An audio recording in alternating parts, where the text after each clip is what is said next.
balita dyan ho sa may bahagi ng Palasyo Malacanang. Pahinggil pa rin ho dito sa naging statement ni Pangulong Marcos kung saan sinabi niya na mahalaga itong papel ng Estados Unidos sa Indo-Pacific region para mapanatili itong kapayapaan at stability sa pinag-aagawang rehiyon. At nasa linya na si Bombo Annalise Soberano. Mahalaga ang papel ng Amerika at ng iba pang kaalyadong bansa ng Pilipinas para tugunan ang mga hamon sa seguridad at pagsusulong sa ekonomiya. Ito ang binigyang diin ni Pangulong Ferdinand Marcos Jr. sa pagdalo nito sa Manila Strategy Forum na pinangunahan ng Center for International Strategies. Giit ng Pangulo, malayo na ang narating ng alyansa ng Pilipinas at Amerika. Dagdag pa nito, napaka-importante din ang presensya ng Amerika sa Indo-Pacific region para mapanatili ang free, open, and peaceful region.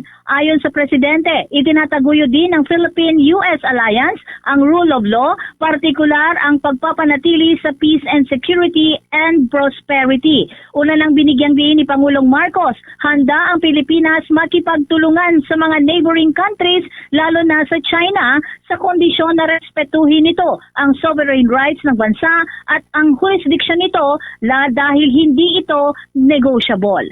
Pakinggan natin si Pangulong Ferdinand Marcos Jr. And I want to deliver this clear message to the United States. The place of the United States is here with us in the Indo-Pacific. It will be crucial to the free and open nature of our region that your vigor, inventiveness, and resilience, essential drivers of the great American nation, continue to play a leading role in nurturing a strong and peaceful Indo-Pacific.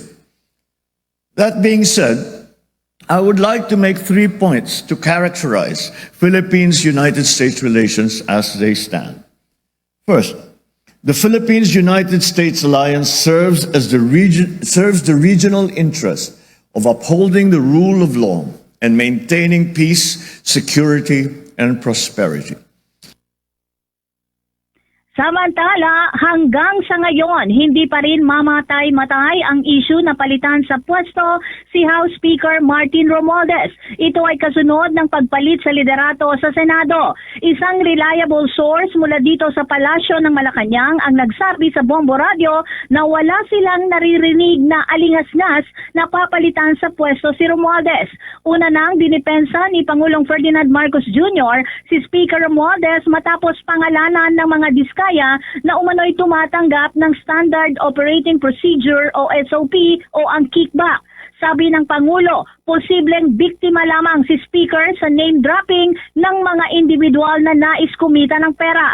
Dagdag pa ng Pangulo, ang ginawa ng mga diskaya ay hindi revelasyon kundi alegasyon. Sa kabilang dako, kinumpirma naman ni Cavite 4th District Representative Kiko Barsaga na nagbitiw na siya sa House Majority at National Unity Party. Ang dahilan ni Barsaga ay dahil sa internal party conflict, lalo na at na-implicate umano ang kanyang pangalan na nais niyang patalsikin sa pwesto si Speaker Romualdez na mariing itinanggi ni Barsaga. Ayon kay Barsaga, wala siyang issue kay Speaker Romualdez. Una nang ibinunyag ni Barsaga na kanyang inirekomenda na hindi na dapat magsalita pa si Deputy Speaker Ronaldo Puno na dumidepensa sa reputasyon ng Kamara. Ngayong hapon din nagsalita na rin ang House leadership. Walang leadership change umano sa Kamara dahil karamihan sa mga mambabata suportado si House Speaker Romualdez. Ito ang siniguro ni Deputy Speaker at La Union Representative Paulo Ortega na walang pagbabago sa liderato ng Kamara. Ayon kay Ortega, nagkakaisa ang mga miyembro ng House of Representatives. May pulong kasing naganap sina Ortega at nandoon umano ang mga party leaders kasama si Majority Leader at Ilocos Norte Representative Sandro Marcos at si House Speaker Romualdez at iba pang mga Deputy Speakers. Present din ang mga party leaders. Pinabulaanan ni Ortega ang mga espekulasyon na mayroong internal na problema sa Kamara. Tinanong naman si Ortega kung may mga hakbang para tanggalin talaga si Speaker Romualdez. Anya, may mga chismis subalit wala namang pruweba. Lalo umano na ang kumakalap na mga signatures Dagdag pa ni Ortega, may narinig siya na may mga tumatawag umano sa House members pero hindi naman daw siya tinawagan. Pakinggan natin ang naging tugon ni Deputy Speaker Paulo Ortega. There is no change of leadership. Pero may mga attempts to change the leadership. Well, maraming chismis, pero sabi ko nga, chismis. Kibitzers, mga bulong-bulong. Pero as you can see, the House is one, the House is solid, and there's no change. Si House Deputy Speaker Paulo Ortega. Mula sa Malacanang, Bombo Anali Montaño Soberano nag-uulat. And this is Bombo Radio Philippines, the #1 and most trusted source of news and information. Basta Radio, Bombo! For the most trusted source of news and information, visit our website at www.bomboradio.com. Follow us on Bombo Radio mobile app, Facebook, YouTube, TikTok, and X, formerly Twitter.